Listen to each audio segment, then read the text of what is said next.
श्री स्वामी समर्थ. अक्कलकोटचे स्वामी समर्थ हे दत्तगुरू यांचा तिसरा अवतार होय. त्यांनी अनेक भक्तांवर कृपा केली. त्यापैकी एक आहे आजच्या गोष्टीतील गरीब ब्राह्मण. श्री गुरु भिलवंडीहून कुरवपूर या क्षेत्री आले. कुरवपूरला पंचगंगा आणि कृष्णा यांचा संगम आहे. या क्षेत्राला दक्षिण काशी असेही म्हणतात. श्री गुरु नित्य दुपारी अमरपुरात भिक्षेसाठी जात असत आणि खऱ्या भक्तांवर कृपा करत असत. या अमरपुरात एक गरीब ब्राह्मण राहत होता. तो प्रतिदिन गावात भिक्षा मागत असे. जे मिळेल त्यात आनंदाने राहत असे. दारी येणाऱ्या अतिथीची तो पूजा करून त्यांना घरात जे असेल त्याची भिक्षा वाढत असे. त्याची पत्नीसुद्धा दारी आलेल्या अतिथीला मोकळ्या हाताने परत पाठवत नसे. भिक्षान्न, अतिथीसेवा आणि ईश्वरांचे भजन यात ते मोठ्या सुखात होते. एकदा श्रीगुरू त्या ब्राह्मणाच्या घरी भिक्षेला गेले. ब्राह्मण भिक्षेसाठी बाहेर गेला होता. भिक्षा वाढावयास घरात काहीच नव्हते. त्या ब्राह्मणाच्या पत्नीने श्रीगुरूंना आसन दिले. त्यांची पूजा केली. पण आता त्यांना भिक्षा काय वाढायची याचा ती विचार करू लागली. घरात तर काहीच नव्हते. बराच विचार केल्यानंतर तिला एक युक्ती सुचली. तिच्या दारात एक घेवड्याचा मोठा वेल होता. त्याला पुष्कळ शेंगा आल्या होत्या. त्या ब्राह्मणाच्या बायकोने शेंगा काढल्या, त्याची भाजी केली आणि ती श्रीगुरूंना वाढली. श्रीगुरू प्रसन्न झाले. तुझे दारिद्र्य गेले असा आशीर्वाद दिला आणि परत जाताना त्यांनी घेवड्याचे मूळ कापून टाकले.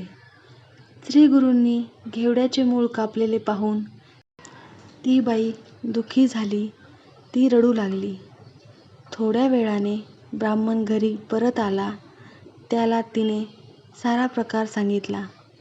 तो ज्ञानी ब्राह्मण म्हणाला, श्रीगुरूंनी तुला आशीर्वाद दिला आहे, त्यावर विश्वास ठेव. घेवड्याचा वेल तर श्रीगुरूंनी कापला होता. आता तो सगळा उपटून टाकावा. म्हणून त्या ब्राह्मणाने कुदळी घेतली. घेवड्याचे मूळ उकरून काढण्यास त्याने प्रारंभ केला आणि काय आश्चर्य! त्या वेलाचे मूळ उकरताना त्या ब्राह्मणाला धनाचा एक हंडा सापडला. ते पाहून त्या दोघांनाही फार आनंद झाला. ते दोघे श्रीगुरूंकडे गेले. त्यांची पूजा केली आणि घडलेली सारी गोष्ट सांगितली. अतिथी सेवा केल्याने आणि भक्तिभावाने दिलेल्या कोणत्याही गोष्टीने परमेश्वर संतुष्ट होतो हे या गोष्टीवरून तुमच्या लक्षात आलेच असेल. श्री स्वामी समर्थ महाराज की जय. माघ वद्य 1 शके 1380 इसवी सन 1458 मध्ये नरसिंह सरस्वती श्रीशैल्य यात्रेच्या निमित्ताने कर्दळीवनात गुप्त झाले. याच वनात 300 वर्षे ते प्रगाढ समाधी अवस्थेत होते. या काळात त्यांच्या दिव्य शरीराभोवती मुंग्यांनी प्रचंड वारूळ निर्माण केले. या जंगलात एका लाकूड तोड्याच्या कुऱ्हाडीचा घाव त्या वारुळावर चुकून बसला व श्री स्वामी समर्थ वारुळातून बाहेर आले. तेथून ते प्रथम काशीस प्रगट झाले. पुढे कलकत्ता येथे जाऊन त्यांनी काली मातेचे दर्शन घेतले. नंतर गंगा तटकाने अनेक ठिकाणी भ्रमंती करून गोदावरी तटाकी आले. तेथून हैदराबादवरून मंगळवेढ्यास 12 वर्षे राहिले आणि मग पंढरपूर, मोहोळ, सोलापूर मार्गे अक्कलकोट येथे आले. त्या ठिकाणी त्यांचे वास्तव्य अखेरपर्यंत म्हणजेच 1800 पर्यंत होते. दत्त संप्रदाय श्रीपाद श्रीवल्लभ यांनी नरसिंह सरस्वती हे दत्तात्रयांचे पहिले व दुसरे अवतार म्हणून समजले जात. श्री स्वामी समर्थ हे नरसिंह सरस्वतीच होत, म्हणजेच दत्तावतार होत. अक्कलकोटचे परब्रह्म श्री स्वामी समर्थ आपल्या भक्तांना अभयदान देताना म्हणतात, भिवू नकोस, मी तुझ्या पाठीशी आहे. आजही त्यांची प्रचिती भक्तांना येत असे. श्री स्वामी समर्थ अक्कलकोटला प्रथम खंडोबाच्या मंदिरात इसवी सन 1856 मध्ये प्रगट झाले. त्यांनी अनेक चमत्कार केले, जनजागृतीचे कार्य केले. जे माझे अनन्य भावाने असे चिंतन मनन करतील, त्या अनन्य भावाच्या चिंतनाची उपासना सेवा मला सार सर्वस्व समजून अर्पण करतील, त्या नित्य उपासना करणाऱ्या माझ्या प्रिय भक्तांचा मी सर्व प्रकारच्या योगक्षेम चालवीन, असे त्यांनी आश्वासन भक्तांना दिले. स्वामी समर्थ क्षणार्धात अंतर्धान पावत व अचानक प्रगट होत.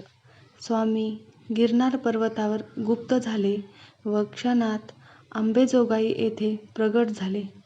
हरिद्वाराहून काठेवाडातील जैविक क्षेत्रातील नारायण सरोवर मध्यभागी सहजासन घालून बसलेले दिसले.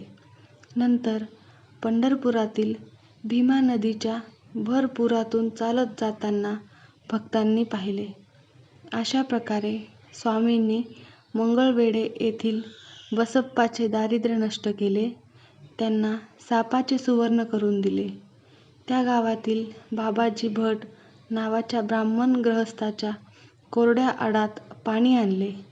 पंडित नावाच्या आंधळ्या ब्राह्मणास डोळे दिले.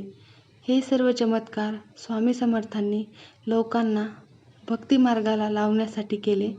हे लोकांच्या कल्याणासाठी, लोकांच्या धारणेसाठी आणि लोकांच्या आध्यात्मिक पारमार्थिक ऐश्वर्यासाठीच असतात. दुसऱ्यांना सुखाने सुखावणारे हे संत होते. स्वामी समर्थांनी समाजातील दुष्ट प्रवृत्ती नाहीशी करून तेथे संत विचारांची पुनर्स्थापना केली.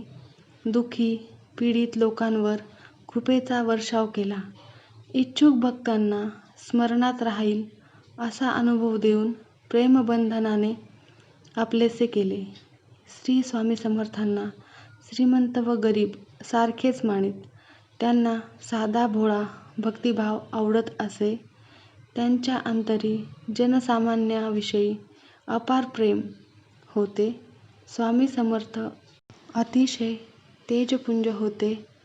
कोटी सूर्याचे तेज त्यांच्या मुखावर विलसत असे. डोळ्यात अपरंपार कारुण्य होते. भक्तांवर संकट कोसळले तर ते दूर करीत असत. एकदा स्वामी समर्थांच्या दर्शनासाठी अक्कलकोटचे महाराज मालोजीराजे हत्तीवर बसून आले होते. जेव्हा त्यांनी स्वामी समर्थांच्या चरणावर मस्तक ठेवले, तेव्हा त्यांनी मालोजीराजे यांच्या श्रीमुखात दिली व म्हणाले, तुझे मोठेपण तुझ्या घरात, ते येथे कशाला पाहिजे? आम्ही असे राजे पुष्कळ बनवतो. तेव्हापासून मालोजीराजे स्वामी समर्थांच्या दर्शनाला पायीच येत असत. अक्कलकोट संस्थानातील मानकरी सरदार तात्या भोसले यांचे मन संस्थानातून संसारातून विटले, तेव्हा ते स्वामी समर्थांच्या चरणी राहून त्यांची भक्तिभावे सेवा करू लागले. एकदा ते स्वामी समर्थांच्या जवळ बसले असता ते तात्या भोसले यांना म्हणाले, तुझ्या नावाची चिठ्ठी आली आहे. तेव्हा तात्या भोसले यांनी स्वामी समर्थांना प्रार्थना केली की मला अजून आपली सेवा करायची आहे. तात्या भोसले यांनी त्या यमदूताला पाहिले. ते घाबरले. आपल्या भक्तांची तळमळ पाहून स्वामी समर्थांनी यमदूताला सांगितले की हा माझा भक्त आहे, याला स्पर्श करू नकोस. त्या पलीकडे बैलाला घेऊन जा. त्या बैलाचे प्राण गेले तर तो जमिनीवर कोसळला. श्री स्वामी समर्थ हे भक्त काम कल्पद्रुम आहेत, चिंतामणी आहेत. त्यांच्या हृदयात करुणेचा सागर हेलावतो आहे. त्यांना हाक मारा, ते सदैव तुमच्याजवळ आहेत. स्वामी समर्थ आपल्या भक्तांच्या कल्याणाबाबत सदोदित जागृत राहून त्यांची भयानक संकटातून सुटका करतात. अक्कलकोटला मोरोबा कुलकर्णी नावाचा एक स्वामीभक्त होता. त्याच्या अंगणात श्री स्वामी समर्थ आपल्या सेवेकऱ्यांसह झोपले होते. मोरोबाच्या पत्नीस रात्री पोटदुखीचा त्रास होऊ लागला. हा त्रास तिला असह्य झाला. ती तशीच विहिरीत जीव द्यायला निघाली. स्वामी समर्थ एकदम जागे झाले व सेवेकऱ्यास म्हणाले, "अरे, विहिरीवर कोण जीव देतंय पहा बरं, त्या व्यक्तीस माझ्याकडे घेऊन ये." सेवेकरी विहिरीजवळ गेला. तो मोरोबाची पत्नी विहिरीत उडी मारण्याची तयारी करताना दिसली. त्याने तिला स्वामी समर्थांपुढे आणले. त्यांनी तिच्याकडे कृपादृष्टीने पाहिले. तिची पोटदुखी नाहीशी झाली. स्वामी समर्थांनी आपल्या रूपाने आणि मग भक्ताला त्याच्या इच्छित देवतेने त्याच रूपात दर्शन घडवल्याचे अनेक कथांतून आढळले आहे. द्वारकापुरीत त्यावेळी सूरदास नावाचे महान कृष्णभक्त राहत होते. हे सूरदास जन्मांध होते. आपणास सुगुण साकार असे श्रीकृष्ण दर्शन व्हावे अशी त्यांची फार इच्छा होती. स्वामी समर्थांच्या सूरदासांच्या आश्रमात येऊन उभे राहणे. त्यांनी सूरदासाला हाक मारली. म्हणाले, "तू ज्याच्या नावाने हाक मारीत आहेस तो मी. बघ, इथं तुझ्या दारात येऊन उभा आहे." सूरदास, "पहा जरा." इतकं बोलून समर्थांनी त्यांच्या दोन्ही डोळ्यांना हातस्पर्श केला. त्याबरोबर सूरदासाला दिव्यदृष्टी प्राप्त झाली आणि त्यांना शंख, चक्र, गदाधारी असे श्रीकृष्णाचे सुगुण स्वरूप दिसले. सूरदास सद्गतीत झाले. थोड्या वेळाने भानावर आल्यावर त्यांना स्वामी समर्थांनी आपले वास्तव रूपाचे दर्शन दिले. सूरदास भारावून गेले आणि स्वामी समर्थांना म्हणाले, "मला दिव्यदृष्टी दिलीत, आता मला जन्ममरणाच्या या तापापासून मुक्त करा." स्वामी समर्थांनी सूरदासाला "तू ब्रह्मज्ञानी होशील" असा आशीर्वाद दिला. स्वामी समर्थांचे अगणित भक्त जागोजागी आहेत. 1878 साली स्वामी समर्थांनी अक्कलकोट येथे आपल्या पार्थिव देहाचा त्याग केला असला तरी "हम गया नहीं, जिंदा है" हे त्यांचे वचन भक्तांना आधार आहे. ज्या ज्या वेळी त्यांचे स्मरण केले जाते त्या त्या वेळी श्री स्वामी समर्थ आपणापाशी असतात हे निश्चित.